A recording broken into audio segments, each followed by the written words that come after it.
সাফল্যের জন্য তোমাকে তিনটি মূল্য দিতে হবে: ভালোবাসা, কঠোর পরিশ্রম আর স্বপ্নকে বাস্তব হতে দেখার জন্য ব্যর্থতার পরও কাজ করে যাওয়া।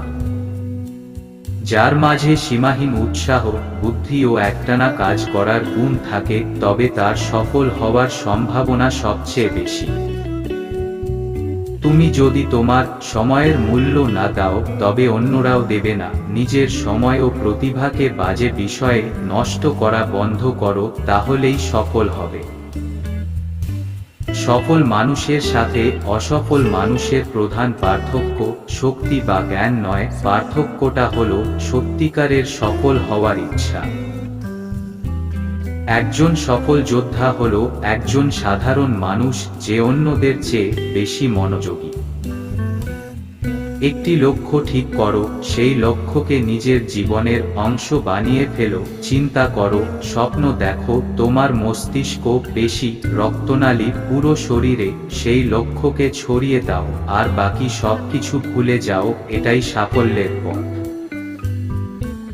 একজন মানুষ এখন কতটা উপরে আছে তা দিয়ে আমি তার সাফল্য মাপি না, একদম নিচে পড়ে যাওয়ার পর সে নিজেকে কতটা উপরে তুলতে পারে সেটাই আসল কথা। সাফল্য চাইলে সাফল্যকে লক্ষ্য বানিও না, তুমি যা করতে ভালোবাসো সেটাই করতে থাকো, সাফল্য নিজেই ধরা দেবে। সাফল্যের মূল্য হলো হাতের কাজের প্রতি ভালোবাসা আর কঠোর পরিশ্রম, সেই সাথে জয় পরাজয় ভুলে নিজের পুরো সামর্থ্য বিলিয়ে দেয়া। সাধারণ মানুষ যতক্ষণ ভালো লাগে ততক্ষণ কাজ করে, আর অসাধারণ সফল মানুষেরা ভালো না লাগলেও যতক্ষণ না কাজ শেষ হয় ততক্ষণ কাজ বন্ধ করে না। জীবনে সফল হতে চাইলে দুটি জিনিস প্রয়োজন: জেদ আর আত্মবিশ্বাস। ব্যর্থতার ছাই থেকে সাফল্যের প্রাসাদ বড়। হতাশা আর ব্যর্থতা হলো সাফল্যের প্রাসাদের দুই মূল ভিত্তি। কাজ শুরু করাই হলো সাফল্যের মূল চাবিকাঠি। সাফল্য একটি বিজ্ঞান, সঠিক উপাদান মেশালে তুমি সঠিক ফলাফল পাবে।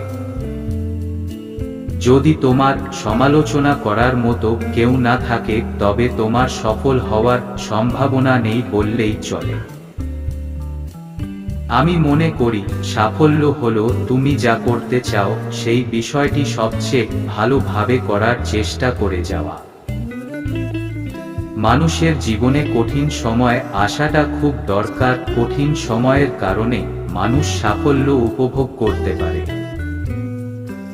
সাফল্য তখনই আসে যখন একজন মানুষ তার নিজের ক্ষমতার পুরোটা কোনো কাজে বিলিয়ে দেয়। সাফল্য খুব সহজ ব্যাপার, সঠিক কাজটি সঠিকভাবে ও সঠিক সময়ে করে ফেলো।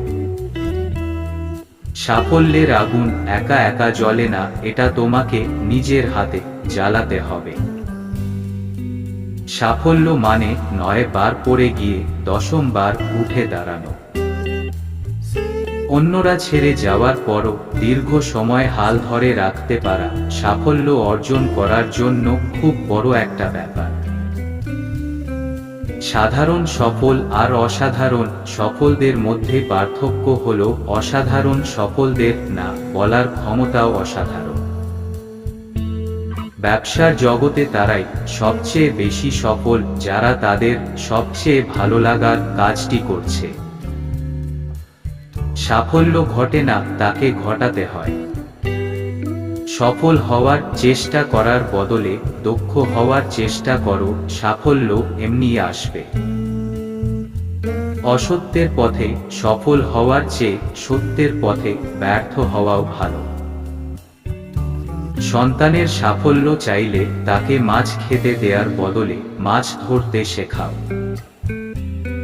অতীতের সাফল্য হয়তো তোমাকে ভবিষ্যতের ব্যর্থতার দিকে নিয়ে যাবে, কিন্তু তুমি যদি প্রতিটি ব্যর্থতা থেকে শিক্ষা নিতে পারো, তবে দিন শেষে তুমি একজন সফল হবে। অন্যের সাফল্যের বদলে অন্যের ভুল থেকে শেখার চেষ্টা করো। বেশিরভাগ মানুষ মোটামুটি একই রকম কারণে ব্যর্থ হয়, অন্যদিকে সফল হওয়ার অনেক কারণ থাকতে পারে। রাতারাতি সাফল্য বলতে কিছু নেই, মনোযোগ দিলে দেখবে সব সাফল্যই অনেক সময় নিয়ে আসে। সাফল্য আসলে কাজ করে যাওয়ার সাথে সম্পর্কিত। সফল মানুষেরা সব সময়ে কাজ করে যান, তারা ভুল করেন কিন্তু কখনো সেই কারণে থেমে যান না। সাফল্য অর্জন করা আর সফল হওয়া এক নয়। সুবিধা পেলে অনেকেই সফল হতে পারে, অনেককে জোর করে সফল বানানো হয়, কিন্তু যে নিজের চেষ্টা আর পরিশ্রম দিয়ে সফল হয় সেই প্রকৃত সাফল্য অর্জন করে।